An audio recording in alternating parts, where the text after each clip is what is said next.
વડોદરાના સુભાનપુરા વિસ્તારમાં આવેલા ગુજરાત હાઉસિંગ બોર્ડની ઓફિસ ખાતે ગૌરવ પ્રધાનમંત્રી આવાસ યોજના ફેઝ 5ના 1560 લાભાર્થીઓને ઉગ્ર રજૂઆત કરવામાં આવી હતી। વડોદરાના ગોરવા વિસ્તાર ખાતે પ્રધાનમંત્રી આવાસ યોજના ફેઝ 5ના લાભાર્થીઓ ગુજરાત હાઉસિંગ બોર્ડની બેદરકારીના મામલે લાભાર્થીઓ રજૂઆત કરવા આવી પહોંચ્યા હતા। આવાસની ફાળવણી કરી પરંતુ કબજો ના આપતા લાભાર્થીઓ લાભથી વંચિત રહ્યા છે તેવા આક્ષેપો સાથે તમામ લાભાર્થીઓ ઉગ્ર રજૂઆત કરવા ગુજરાત હાઉસિંગ બોર્ડ આવી પહોંચ્યા હતા। 2022માં મકાનની સોંપણી કરવાની હતી, તેમ છતાં મકાનો સોંપાયા નથી। સાથોસાથ લોનના હપ્તા ચાલુ થઈ ગયા છતાં લાભાર્થીઓને મકાનો મળ્યા નથી તેવા આક્ષેપો કરવામાં આવી રહ્યા છે।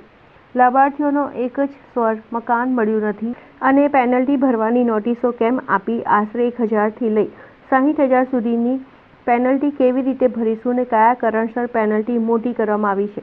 અનેક રજૂઆતો છતાંય ઉકેલ ન આવતા આખરે ઉગ્ર રજૂઆત કરવા હાઉસિંગ બોર્ડની ઓફિસે પહોંચ્યા હતા।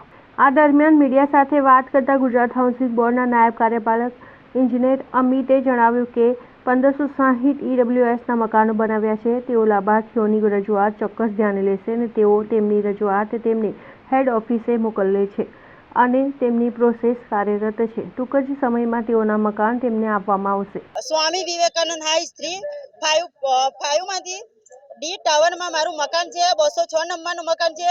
અમે ઘણા સમયથી 2017માં અમારું ફોર્મ ભરેલું, 2017ના અમે લોન પણ હતા, અમે 1.5 વર્ષથી લોન ચાલુ થઈ છે। ઘરના હપ્તા અમારું ભાડે રહીએ છીએ, 6000 હું ભાડું આપું છું। છોકરાઓનું મેન્ટેનન્સ બધું પૂરું નથી પાડતા આ લોકો, ચાવી આપતા નથી, પેનલ્ટી લગાવીને વગર ફોગટની પેનલ્ટી લગાવીને બેઠા છે। તો પેનલ્ટી અમે કઈ રીતે ભરી શકીએ? ઘણા બધા ગરીબ મધ્યમ વર્ગના લોકો છે કે અમે ભરી શકતા નથી।